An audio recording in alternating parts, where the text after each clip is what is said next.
When it comes to Pluto, I can kind of take or leave the character. He probably is second to Goofy, my least favourite of the classic Disney characters. Certainly the Mickey Mouse and Friends characters.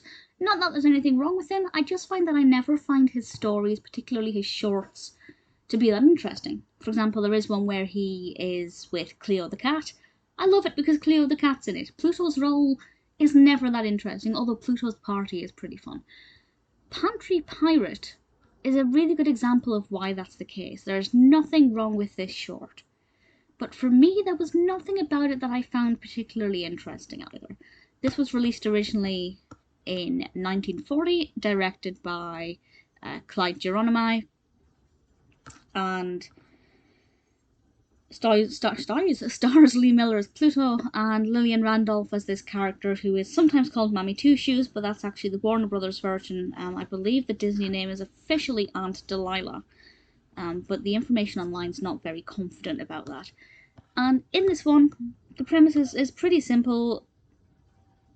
Pluto is sent outside to his doghouse because he was trying to get into the kitchen, into the pantry. But the smells coming from the kitchen and wafting into the garden are so delicious that Pluto just cannot resist. And the entire short is him basically trying to get back into the house. I apologise if you can hear this beeping in the background. A van has decided to start reversing outside. It's Pluto trying to... Now there is a siren outside.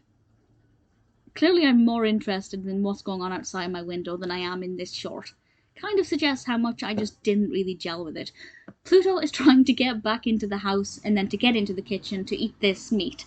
And it's all about whether or not he'll be able to do this, but he keeps coming across all kinds of obstacles and things getting in his way. Will he get the food by the end of it, or will he be kicked back outside? I'm not going to say what happens. Personally, I wasn't very emotionally moved by it. It's not one of my favourites. There's nothing wrong with it. You know, the narrative goes from A to B pretty smoothly without any issues. Pluto is, you know, the animation style is very nice, it's edited very well, the sound effects are all fine. Fundamentally, nothing wrong with it. I just feel like it's exceptionally generic. There are a lot, so many, even at the time, so many cartoon shorts about an animal trying to get food and not being allowed. Quite a few of them are actually starring Pluto. Maybe if I was, if I thought Pluto was adorable, maybe I'd think differently. It's not a bad short, but it's not one that I'm going to be watching again.